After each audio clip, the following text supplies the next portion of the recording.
Quel courtier choisir lorsque l'on souhaite investir en bourse? Il en existe une multitude, Lynx, DeGiro, Interactive Broker, passer par ta banque physique, la BNP, Fortuneo, Bourse Direct, Boursorama, bref, tout le monde sera d'accord pour t'ouvrir un compte titre ou un PEA, mais par contre, chez qui c'est pour toi le plus intéressant puisque tu te doutes bien que ces établissements, ces courtiers en ligne ou ces banques ne vont pas t'ouvrir un compte titre gratuitement, enfin du moins ils vont t'ouvrir gratuitement, mais là où ils vont se rémunérer sur le passage des ordres que tu vas faire en bourse et potentiellement même sur d'autres frais que je vais te citer tout de suite. Donc ce qu'il faut savoir, c'est que je ne vais pas te dire dans cette vidéo tel broker c'est le meilleur parce que il n'y a pas de meilleur broker finalement. Tout dépend encore une fois de tes objectifs. Malheureusement, c'est souvent une réponse qui vient très souvent quand on me pose une question, c'est ça dépend de tes objectifs. Donc je vais essayer un petit peu d'éclaircir le tout dans cette vidéo et de te dire quels sont les principaux brokers qui selon moi sont les plus fiables et les plus sérieux aujourd'hui et lesquels tu dois choisir en fonction de ta situation et de tes objectifs.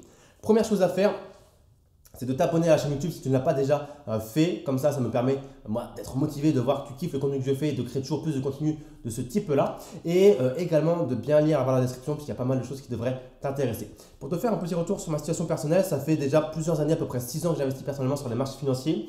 Et j'ai d'abord été chez Boursorama lorsque j'avais un PEA et que j'étais résident fiscal en France. Donc si tu es résident fiscal en France, je pense que avoir un PEA chez Boursorama, c'est la meilleure. C'est une des meilleures banques en ligne en tout cas. Il y en a qui vont te dire qu'il y en a d'autres qui sont bien meilleurs. Il y en a certainement qui sont équivalents, peut-être même meilleurs. En tout cas, moi j'étais chez Boursorama et tout, c'est toujours très bien passé chez eux. Et ensuite, lorsque je me suis expatrié en Estonie, puisque je suis aujourd'hui expatrié en Estonie depuis 2 ans et demi, j'ai changé puisque à la base j'avais un PEA, donc il y a un produit fiscal entièrement réservé aux résidents fiscaux français. Et j'ai fermé ce PEA lorsque je me suis expatrié en Estonie et j'ai ouvert un compte titre avec ma société estonienne via le broker Lynx Broker. Donc je te mettrai également les liens dans la barre de description de Lynx Broker et également de Boursorama. Il est possible que ce soit des liens affiliés. Je te mettrai toutes les conditions pour bénéficier de cadeaux exclusifs puisqu'à chaque fois que quelqu'un passe par un de mes liens affiliés, j'aime bien le récompenser et lui faire un petit cadeau supplémentaire. Je touche une commission, tu touches généralement également une commission et je t'offre un petit cadeau supplémentaire. C'est comme on dit le cadeau de la maison. Donc voilà en tout cas pour les 2 brokers que j'ai déjà utilisés moi personnellement à titre personnel dans mon expérience d'investisseur depuis à peu près maintenant 6 ans sur les marchés financiers. Ce que tu dois prendre en compte, toi, lorsque tu investis sur les marchés financiers et lorsque tu veux choisir un broker, c'est différentes choses que le broker va pouvoir te proposer. Déjà, tu dois regarder le nombre de places de marché qui sont accessibles, puisque tous les brokers n'ont pas les mêmes places de marché accessibles. Si demain tu veux investir par exemple en Inde ou en Corée, il faut que tu t'assures que le broker pour lequel tu es en train de regarder les différentes informations puisse te proposer d'investir en Inde ou en Corée. Donc ça, c'est la première chose. Deuxième chose, ce sont les frais. C'est littéralement la chose la plus importante en tant qu'investisseur et j'ai envie de dire c'est la chose numéro 1 que tu dois regarder chez tous les courtiers en ligne, c'est quels sont leurs frais pour tout et n'importe quoi. Le plus important des frais, c'est le frais de passage d'ordre puisque comme tu disais en début de vidéo, lorsque tu vas passer un ordre, le courtier va se rémunérer sur cet ordre-là puisque en fait, le courtier est l'intermédiaire entre toi et l'entreprise pour laquelle tu achètes des actions. Donc c'est normal que cet intermédiaire, le courtier, se rémunère lorsque tu passes un ordre. Tu dois te renseigner sur le montant de ce frais de passage d'ordre puisque pour certains, ça va, j'ai même pas envie de dire du simple au double, pour certains, ça va du simple au x10, x20 de ce qu'on peut voir sur le marché. Donc, c'est vraiment des gros écarts et les investisseurs non aguerris et non renseignés peuvent vraiment se faire plumer énormément d'argent et détruire leur rentabilité à cause de ces frais de passage d'ordre. Tu as également ce qu'on appelle les frais de maintien de compte, c'est-à-dire qu'il y a certains brokers qui vont te dire écoute, si tu n'es pas assez actif ou si tu es inactif, si tu ne passes pas assez d'ordre, on te facture des frais de inactivité ou des frais de maintien de compte. Donc je trouve ça totalement dégueulasse et un broker qui te facture ce genre de choses, pour moi, ce n'est pas un bon broker chez qui tu dois aller. Il peut y avoir également des abonnements divers pour recevoir différentes informations directement au sein de ton broker. Donc ça, généralement, ce ne sont pas des choses à prendre en compte, enfin du coup, auxquelles s'abonner, j'ai envie de dire. Et tu as également, en fait c'est tout, les frais d'accès aux places de marché, je t'en ai parlé, et les frais d'inactivité, je t'en ai également parlé. Donc tous ces frais-là, il faut faire très attention à ce qu'il n'y en ait pas.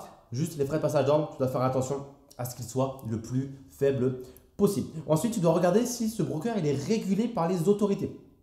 C'est-à-dire qu'il y a des brokers qui vont exercer sans même avoir été régulé par des autorités. Je pense notamment en France à l'AMF. Donc un broker qui n'est pas régulé et qui se trouve par exemple dans des paradis fiscaux tels que aux îles Vierges britanniques, les îles Caïmans ou j'en sais rien. Il y a plein de paradis fiscaux comme ça. Si ton broker se trouve dans ce genre d'endroit, fais bien attention parce que potentiellement, tu n'as pas envie qu'ils partent avec la caisse et qu'ils te disent bah, merci pour l'argent, ciao, bye bye. Donc ça, c'est vraiment pas quelque chose que tu as envie. Il faut que tu aies confiance en ton broker parce que c'est quand même chez lui que ton argent va aller et va transiter. Donc faire bien attention. Également, faire attention au fonds de protection qui va être rattaché à ton broker. Parce que ton broker, ton courtier en ligne, il peut également faire faillite. Au même titre qu'une banque, il peut faire faillite. Donc, il est généralement rattaché à des organismes, à des fonds de protection qui font en sorte que s'il y a une faillite du courtier, tu es en mesure de pouvoir récupérer de l'argent et bien évidemment tes titres. C'est quelque chose que je traite plus en détail dans une autre vidéo sur la chaîne YouTube. Donc, je t'invite vraiment à taper dans ma chaîne YouTube, dans la barre de recherche. Ça s'appellera que faire si mon broker fait faillite ou quelque chose comme ça. Ce que tu peux regarder également, c'est le montant minimum à déposer, puisque tous les courtiers, on va le voir juste après, ne sont pas égaux là-dessus. Certains vont exiger 10 000 $, d'autres 2 000 $, d'autres 1 000 $ et d'autres vont exiger rien du tout. Donc là-dessus également, si tu es un petit investisseur, que tu veux commencer doucement avec ce courtier, histoire de voir comment ça se passe bien, si tu es content des services proposés, bah, ça peut être plus sympa pour toi d'aller vers un courtier qui propose soit de mettre un dépôt qui est de 1 000 $ ou de 2 000 $, un petit dépôt, voire même pas du tout de dépôt. Donc là, c'est important à regarder également. Si tu fais du levier, chose que je ne te recommande pas de faire, surtout si tu es débutant, bah, regardez quel est ton accès au levier via ce broker. Donc le levier, c'est tout simplement de dire, si j'investis 1000, en fait, j'ai accès à 10 000. Pour faire très simple et vulgariser les choses, c'est à peu près ça. C'est quelque chose que je ne fais pas personnellement et que je ne te recommande pas parce que je n'ai pas envie d'investir de l'argent que je n'ai pas. Parce que si tu gagnes, c'est bien, mais si tu perds, on sait très bien ce qui se passe. Ce n'est pas terrible pour ta situation. Et également, j'en ai parlé, en fait, regardez où ils sont implémentés dans une juridiction qui est relativement solide. Les brokers dont je vais te citer juste après sont tous implémentés et sont régulés et il n'y a aucun souci là-dessus. Je n'ai aucun lien d'affinité avec eux, hormis le fait que je suis client chez l'un d'entre eux, mais c'est le seul biais que je pourrais avoir parce que finalement, si je suis client chez eux, c'est que je suis satisfait, donc je vais t'en parler comme étant un client satisfait, mais c'est le seul biais que j'ai. Après, j'ai aucun intérêt à te parler des autres brokers que je vais te citer, donc je le cite vraiment en mode libre à toi de choisir. Je te donne le nom et ensuite à toi de faire tes petites recherches, etc. Donc, il va y avoir selon moi 3 brokers qui sont en concurrence aujourd'hui direct, puisque les 2 autres que je vais te citer, on va aller tout de suite, ils sont hors de terrain tout de suite. Tout ce qui est Boursorama, Bink, Bourse Direct, Fortuneo ou les banques comme ça qu'on connaît, les banques en ligne important, donc qui pourraient être compétitives en France, eh bien malheureusement elles ne le sont pas parce qu'elles vont l'être pour tout ce qui est placement et achat d'actions en France, mais pour tout ce qui est achat d'actions hors France, à l'étranger, notamment aux États-Unis où moi j'investis principalement puisque mon portefeuille est à 90-95% constitué aux États-Unis, eh bien passer un ordre d'achat avec ces banques en ligne, c'est beaucoup trop cher, c'est de l'ordre de plusieurs dizaines d'euros. Et ça détruit entièrement ta rentabilité. Tu ne peux pas te permettre de payer autant pour passer un seul ordre parce que c'est beaucoup trop cher. Et ça, c'est un ordre d'achat. Imagine, tu dois faire un ordre de vente, c'est le même prix dans l'autre sens. Donc, tu payes 2 fois au final si tu as une stratégie de trading. Moi, j'ai une stratégie de dividende, donc je revends que très rarement mes positions, voire même jamais. Et si c'est un mode trading, tu dois payer 2 fois plusieurs dizaines d'euros pour chaque ordre. Donc, c'est abusé. Les banques physiques, on les met également hors de jeu tout de suite, hors de terrain. Puisque c'est pareil, ça va varier entre 20 et 50 euros par ordre. Donc juste pour un ordre d'achat, ça sera pareil si tu veux vendre. Il faut repayer entre 20 et 50 euros pour revendre. Donc là, c'est pareil que les banques en ligne françaises, c'est beaucoup trop cher. Donc banques en ligne françaises et banques physiques françaises, pour une fois, elles sont au même pied d'égalité. Les banques en ligne françaises ne gagnent pas encore là-dessus vis-à-vis de leurs copines, les banques physiques traditionnelles. Alors du coup, tu te poses la question, puisqu'à ce niveau de la vidéo, tu es en train de te dire sûrement, mais Raph, dis-moi, c'est quoi les brokers sur lesquels je dois peut-être m'intéresser, qui sont peut-être intéressants? On y vient. Donc, je te parlais de Lynx. Donc, Lynx, le biais que j'ai avec eux, c'est que je suis client chez eux et tout se passe très bien. Lynx, c'est un broker néerlandais, donc aux Pays-Bas. Et l'avantage de Lynx, c'est qu'il utilise tout l'écosystème de Interactive Broker. Donc, Interactive Broker, si tu ne connais pas, on en parle juste après, parce que c'est également une alternative que je peux te proposer. Alors, tu te demandes peut-être, si ils utilisent tout l'écosystème de Interactive Broker, dont tu vas me parler juste après, quel est l'intérêt du coup de passer par Lynx autant passer par Interactive Broker directement? Oui et non. En fait, ce qui se passe, c'est que Lynx a des frais de passage d'ordre un peu plus élevés que Interactive Broker. Donc là, tu es en train de te dire, en plus, les frais de passage d'ordre sont plus élevés que chez Interactive Broker. Donc, quel est encore une fois l'intérêt d'aller chez Lynx et pourquoi toi, tu es chez Lynx? Tout simplement parce que les frais, selon moi, sont déjà OK. C'est-à-dire qu'on passe à peu près 5 $ l'ordre. Moi, je le fais qu'une fois le passage d'ordre parce que je suis en mode dividende, donc je n'ai pas besoin de revendre. Donc, je considère qu'une fois que j'ai acheté, c'est terminé. Honnêtement, entre nous, c'est encore très correct, hein, 5 dollars pour passer un ordre. Donc, si tu achètes pour 20 dollars d'action, c'est énorme. Mais si tu achètes pour 100 euros d'action, ça fait 5%, donc c'est encore pas mal. Mais tout ça pour te dire que si tu investis 100, 200, 500 euros, les frais sont relativement OK. Tout est simple chez Link, c'est-à-dire que la procédure est très très simple. Le support client est en français, c'est un courtier qui est aux Pays-Bas, mais ils ont un service client qui est en français.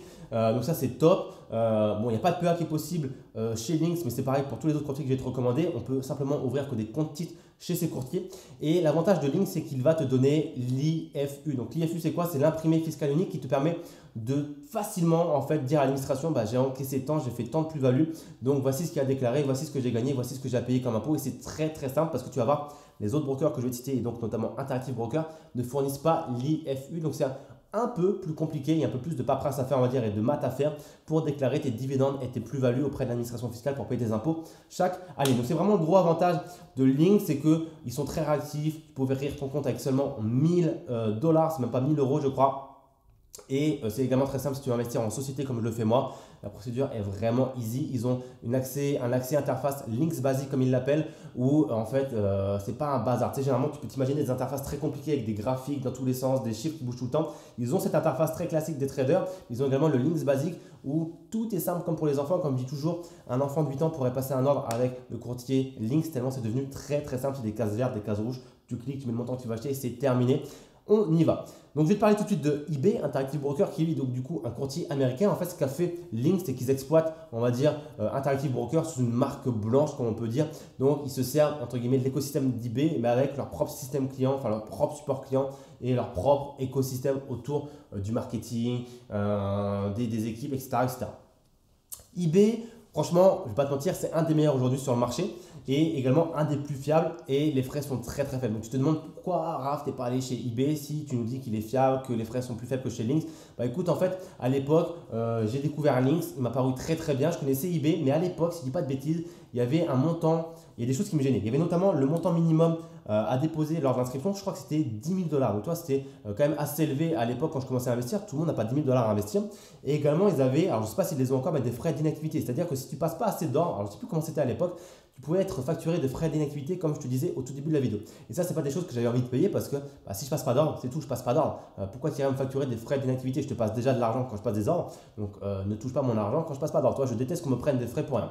Donc, à l'époque, c'était comme ça chez eBay. Je n'ai pas revérifié les conditions pour cette vidéo. Peut-être que ça a changé. Je crois que les 10 000 euros ont été supprimés.